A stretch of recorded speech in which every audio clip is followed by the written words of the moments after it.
High friends, welcome to skill nurses. लहानपणी आपण सर्वच हॉस्पिटलमध्ये जाणंच घाबरतो कारण की डॉक्टर इंजेक्शन द्यायचे. नर्सिंग स्टुडंट्स पण ही इंजेक्शनची प्रोसेस शिकण्यासाठी अत्यंत उत्सुक असतात.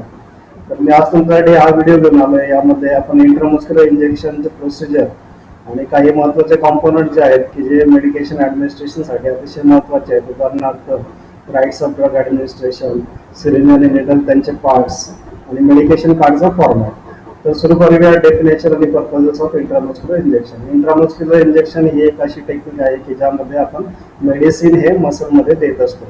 तर त्याचे पर्पजेस काय आहेत? काही रुग्ण जे आहेत ते काही कोणतीही गोष्ट ओरली घेण्यास नाकारतात किंवा जे मेडिसिन घेतलं आहे ते उलटी करून टाकतात किंवा काही मेडिकेशन असे बनलेले असतात की जे गॅस्ट्रिक ज्यूसमध्ये डिझॉल्व्ह होऊन जातात. असे मेडिकेशन आपल्याला इंट्रामस्क्युलरमध्ये द्यावे लागतात.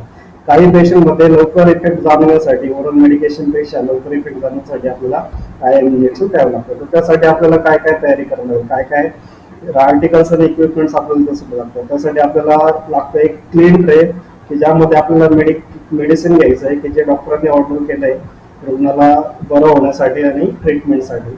एक योग्य आकाराची सिरिंज 2 ml, 5 ml किंवा 10 ml depends on the quantity of medication.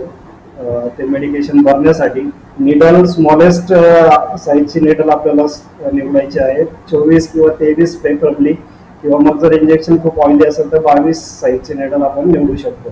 ते मेडिकेशन अँप्यूल आणि वायलमधून विड्रॉ करण्यासाठी आणि आयएम इंजेक्शन देण्यासाठी. स्पिरिट स्वॅब हे इंजेक्शनचं जे साईट आहे, जी जागा आहे ती क्लीन करण्यासाठी आपल्याला स्पिरिट स्वॅबची गरज पडते. नंतर क्लीन ग्लोव्स किंवा sterile gloves as a personal protective equipment, स्वतःचा बचाव करण्यासाठी इन्फेक्शन पासून आणि क्रॉस इन्फेक्शन प्रिव्हेंट करण्यासाठी. किडनी ट्रे हे ओला जो कचरा आहे तो जमा करण्यासाठी लागतो. पेपर बॅग कोरडा कचरा जमा करण्यासाठी लागणार. निडल कटर जे आहे ते निडल कट करण्यासाठी आणि त्यासोबत तुम्हाला अँप्यूल कटर पण घ्यावे लागेल जर इंजेक्शन अँप्यूलमध्ये असेल तर. एक पांढरा पंक्चर प्रूफ कंटेनर घ्यावं लागेल की ज्याच्यात आपल्याला जे शार्प आणि निडल्स आहेत ते आपण डिस्कार्ड करू शकतो. ब्ल्यू लेबल्ड कार्डबोर्ड बॉक्स, एक फुट्याचं बॉक्स की ज्याच्यात आपल्याला ग्लास मटेरियल अँप्यूल किंवा वायल हे डिस्कार्ड करता येतील बायोमेडिकल रूल 2016 आणि एक मेडिकेशन कार्ड की ज्याच्यात तुम्हाला केलेली प्रोसिजर रेकॉर्ड आणि डॉक्युमेंट करता येईल. आता बघूया पार्ट्स ऑफ सिरिंज आणि निडल. निडलचा जो हा सुरुवातीचा तिरका आकाराचा जो पार्ट आहे त्याला बेबेल असं म्हणतात. आतमधली जी नळी आहे त्याला ल्युमेन म्हणतात. मधला जो सिलेंड्रिकल पार्ट आहे त्याला शाफ्ट असं म्हणतात आणि सुरुवातीचा जो ब्रॉड प्लास्टिकचा पार्ट आहे त्याला हब असं म्हणतात. सिरिंजचे पार्ट्स आहेत. सुरुवातीचा जो पार्ट आहे त्याला लिव्हर लॉक टिप असं म्हणतात की ज्याच्यात तुम्हाला निडल अटॅच करता येईल किंवा इंट्राकॅटला हे टिप अटॅच करता येते. किंवा मधला जो ब्लॅक पोर्शन आहे त्याला प्लंजर पिस्टन असं म्हणतात. बाहेरची जी नळी आहे त्याला बॅरल असं म्हणतात की ज्याच्यावर कॅलिब्रेशन मार्क्स ml मध्ये मिलीलीटर मध्ये दिलेले असतात. शेवटचा जो बाहेर आलेला पार्ट आहे त्याला टॉप कॉलर किंवा फ्लॅंज असं म्हणतात. मधलं जे आहे त्याला प्लंजर असं म्हणतात आणि प्लंजरच्या शेवटी जे आहे त्याला फ्लॅट एंड असं म्हणतात. आता साईट ऑफ इंट्रामस्क्युलर इंजेक्शन, त्यासाठी बऱ्याच जागा आहेत की जिथे आपण इंट्रामस्क्युलर इंजेक्शन देऊ शकतो. तर ग्लुटियल रिजन मध्ये अँटेरियर ग्लुटियल रिजन आणि पोस्टेरियर ग्लुटियल रिजन. तर अँटेरियर ग्लुटियल रिजन सिलेक्ट करण्यासाठी आपल्याला बटक्सला 4 क्वाड्रंट्स मध्ये डिवाइड करावं लागतं. त्यातला आउटर अप्पर जो क्वाड्रंट आहे तो इंट्रामस्क्युलर इंजेक्शन देण्यासाठी योग्य आहे. नंतर पोस्टेरियर ग्लुटियल रिजन सिलेक्ट करायचं असेल तर तुमचा हात हा फिंगरच्या ग्रेटर ड्रॉप अँड रोल ठेवायचा. अंगठा जो आहे तो ग्रॉइंग कडे डायरेक्ट झाला पाहिजे.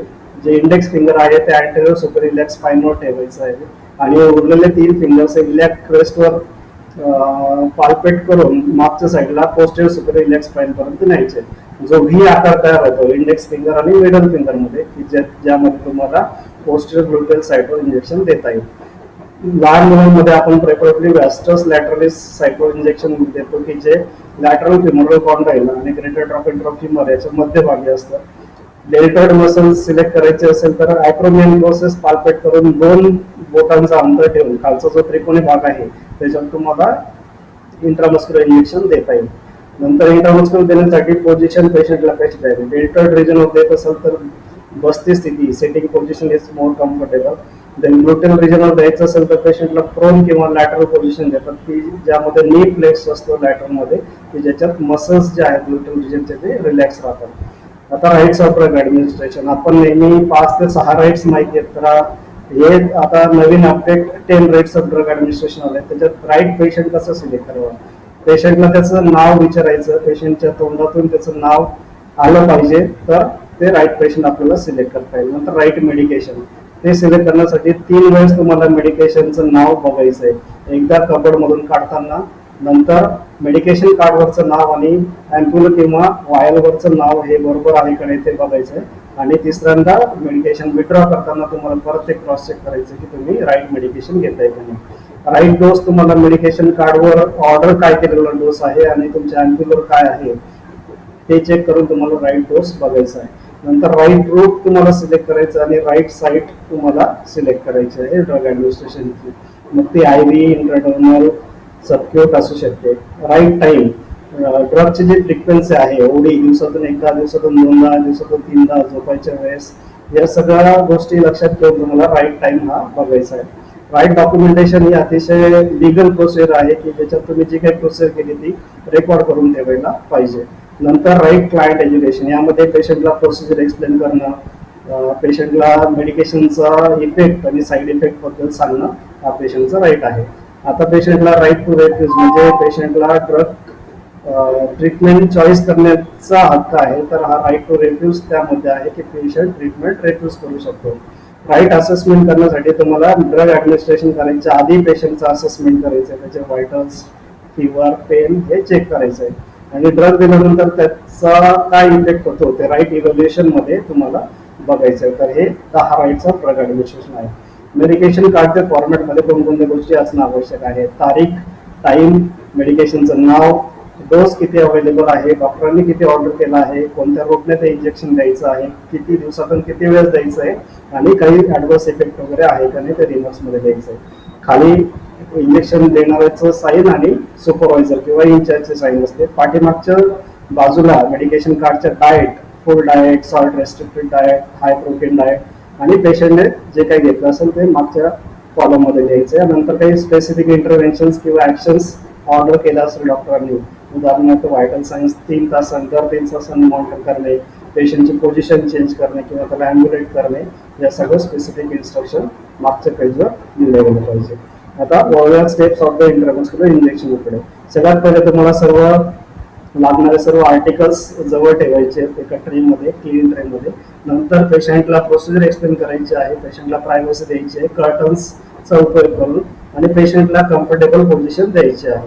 नंतर हँडवॉश करायचं 6 स्टेप्स यूज करून पूर्ण 1 मिनिटासाठी. डायग्राम मध्ये तुम्हाला 7 स्टेप दिसत आहे, पण पहिली आणि तिसरी स्टेप आपण सायमल्टेनियसली करतो म्हणून त्या 6 स्टेप्स आहेत. स्टेराइल किंवा क्लीन ग्लोव्ज घालायचे, ग्लोव्सच्या वरच्या भागाला कोणत्याही प्रकारचं हात न लागता तो एरिया सर्वात जास्त क्लीन राहिला पाहिजे या दृष्टिकोनातून ग्लोव्ज घालायचे.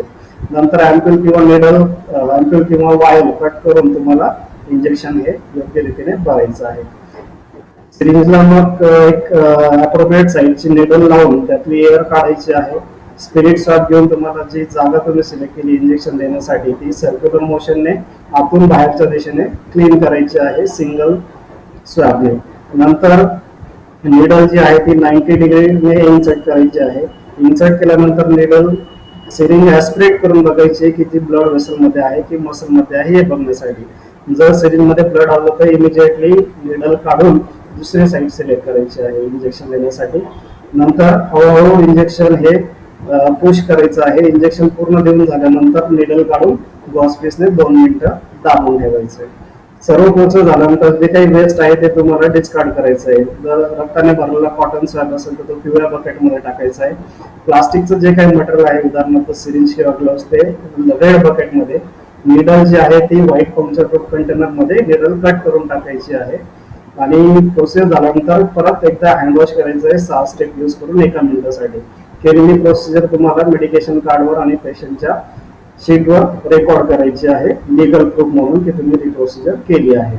तर माझी ही पूर्ण प्रोसिजर चेकलिस्टच्या स्वरूपात आणि पीपीटीच्या स्वरूपात मी लवकरच माझ्या वेबसाईटवर डाउनलोड करण्यासाठी अवेलेबल करून देणार आहे.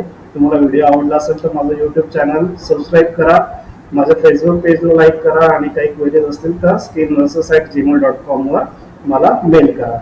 Thanks for watching skill nurses.